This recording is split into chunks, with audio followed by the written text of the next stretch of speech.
friend and best-selling author is celebrating her new book. The Other Year. It's out today.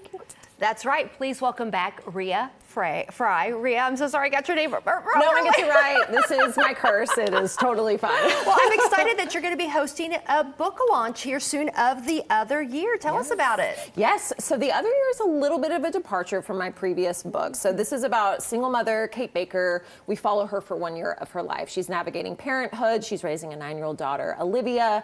She is working through her career and even contemplating romance with her best friend, Jason. But when the book starts, she takes her daughter on vacation. Her daughter darts into the ocean. It's a red flag. The mom looks down for a second, looks up, and her daughter is gone.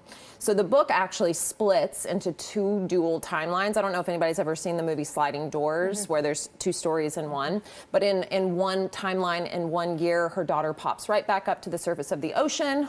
Life goes on as normal. In the other year, her daughter does not resurface, and Kate, this protagonist, must deal with losing her daughter. I love that you used 2 different storylines because it really was for the purpose of creating a different perspective almost. Yes, completely.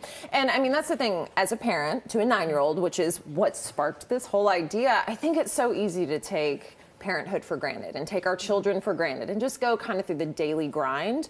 But I know for me, my worst nightmare is losing my child. What would I do? How would I live? How would I manage to go on without her?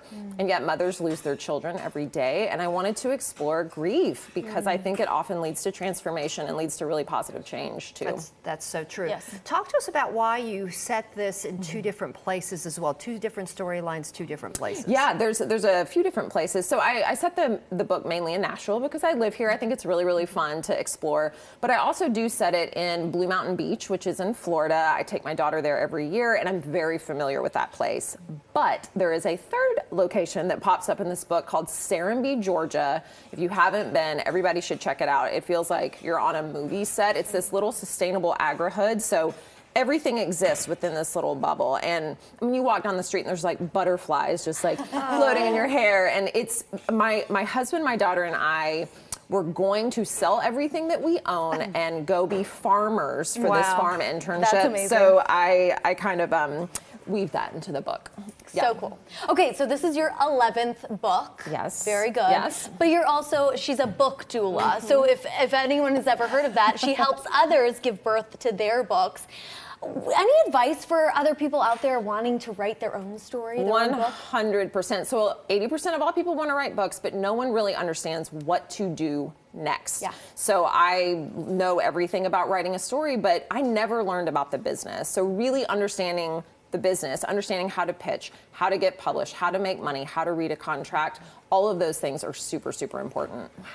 Well, I love that you have your book launch at Parnassus. It's one of my favorite places to go and pick up a book. So talk to me a little bit about what we can expect. How can people end up going? You know, walk us through. Yes, yeah. So this is a free event to the public. You do need to register online at Parnassus, but I am doing an in conversation with Jeremy Finley, who is an Emmy award-winning investigative journalist. It is free and open to the public. Like I said, family-friendly, kids, anyone is welcome. But it's going to be a really great time. Investigative journalist. What's the conversation going to be? Well, it's funny. He's a writer too, actually. Oh, and we used to share the same publisher. But yeah, we're going to have a great time. What do you love most about these types of events and meeting those people that love to read your books? Well, that's the thing. I mean, I think that the last few years, a lot of writers who put books out during the pandemic, we didn't get to celebrate. It was all virtual. So really getting to reconnect with readers and people, it's just, you know, most writers are introverts. And so people get really nervous to do this, but it is so wonderful to meet the people who are buying and reading your book. It's very special. Okay, real quick question. Yes. You're stuck in writer's block. What's your best tip? My best tip is actually to step away from the computer, and I actually go out on walks without my phone.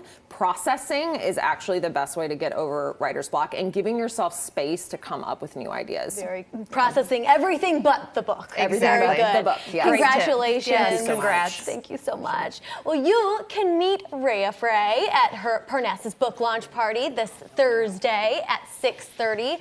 To register for this free event, head to parnassusbooks.net. It's going to be absolutely lovely, and she is just wonderful. Thank you so much.